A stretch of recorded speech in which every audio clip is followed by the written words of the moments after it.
L'Antéchrist et le vol du Louvre est une opération signée. Surtout écoute bien jusqu'à la fin pour ton bien et ton salut, alors écoute. 9 bijoux volés en 4 minutes chrono, soit 225 milliards d'euros de pertes sur un vol de la France, de sa souveraineté chrétienne et de son peuple.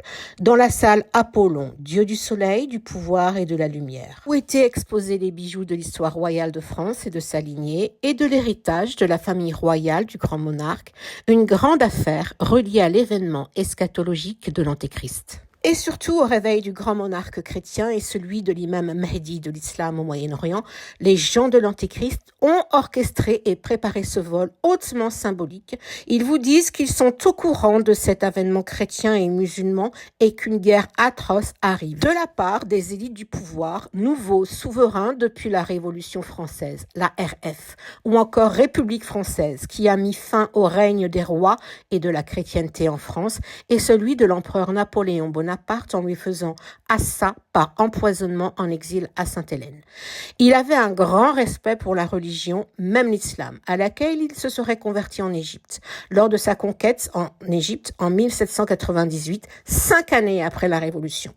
Envoyé là-bas en tant que général des armées pour conquérir le Moyen-Orient, afin qu'elle ne tombe pas aux mains du pouvoir britannique et qui voulait s'accaparer les richesses du Moyen-Orient pour faire court. Il est donc vaincu à la bataille d'Aboukir, puis rentre en France et repart pour conquérir l'Europe, mais perd la bataille de Waterloo en Belgique contre une coalition européenne menée par les Britanniques et une armée prussienne. Ils ont stoppé ses ambitions de conquête pour l'Europe. Ses héritiers actuels sont les princes impériaux prétendant au trône de la France, et c'est pour cette raison que leurs bijoux leur ont été volés, placés sans surveillance dans un palais censé protéger des bijoux de la haute chrétienté française.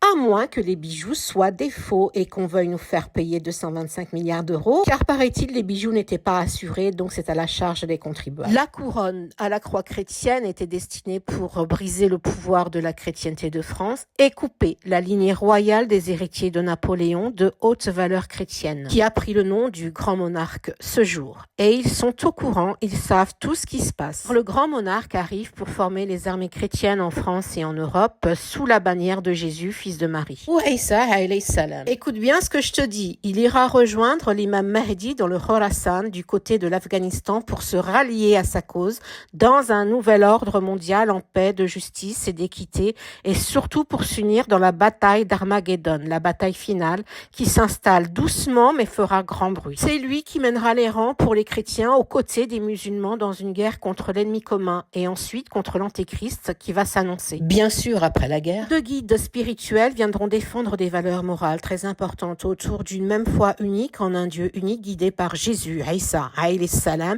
qui a été renié par la tradition juive. Le grand monarque est un personnage chrétien, saint et sacré très important. Il a une mission divine et sera consacré pour cet événement par l'intervention divine depuis le Moyen-Orient. C'est là que tu t'accroches et que tu m'écoutes jusqu'au bout. Là-bas, il va rejoindre près du minaret de la mosquée de Damas et de façon très certaine Jésus, fils de Marie, Ibn Maryam, Isa alayhi salam, qui a déjà fait sa descente, équivalent à la parousie chez les chrétiens. C'est le temps de la phase A, annoncé par le hadith du prophète Mohammed alayhi salatu wassalam, qui va se dérouler en 2 phases. La première phase s'est déroulée pendant la prière de l'aube au Fajr en Syrie, sur la mosquée des Omeyyades à Damas. Cela pour consacrer le grand monarque à la sainteté et le préparer et le rallier à la cause musulmane. Le grand monarque a reçu la révélation, il a été élu guide pour les chrétiens par Jésus en personne, alayhi salam, depuis le Moyen-Orient en Syrie. Le hadith qui indique que le prophète Jésus, Isa alayhi salam, descendu du 2e ciel sur les ailes de l'archange Gabriel et Michel sur la mosquée de Damas,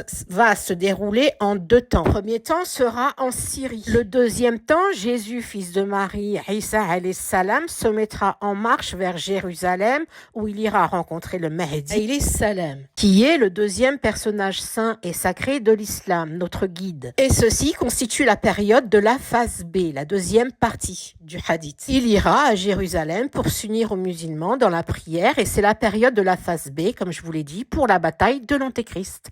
Entre la phase A en Syrie et la phase B à Jérusalem, il y a un espace de temps et de durée.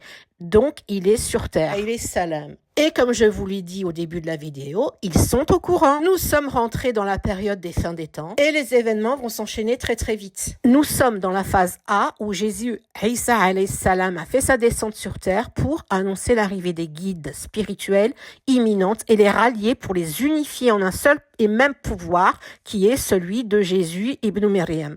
Isa alayhi salam qui aujourd'hui construit son armée sous 2 guides, tous les 2 saints et sacrés. Cela pour le salut de la création divine et tout ce qu'elle contient, contre Satan et ses suppôts, contre l'esclavagisme et le pillage des pauvres. Lorsque vous verrez les bannières noires venir du Khorasan, courez vers elles, là-bas sera votre salut. Ce sont les armées du guide Al-Mahdi, sous le règne de Jésus, fils de Marie ibn Maryam alayhi salam. C'est un ordre prophétique. Attention, il va y avoir une guerre atroce et terrible qui se prépare et qui va surprendre tous les habitants européens, surtout en France, pour procéder au dépeu. Et que Dieu vous garde et vous bénisse. Et toi, ton rôle, c'est de t'abonner, surtout de liker, commenter et surtout n'oublie pas de faire passer le message en partageant la vidéo. Et crois-moi, je te dis à bientôt.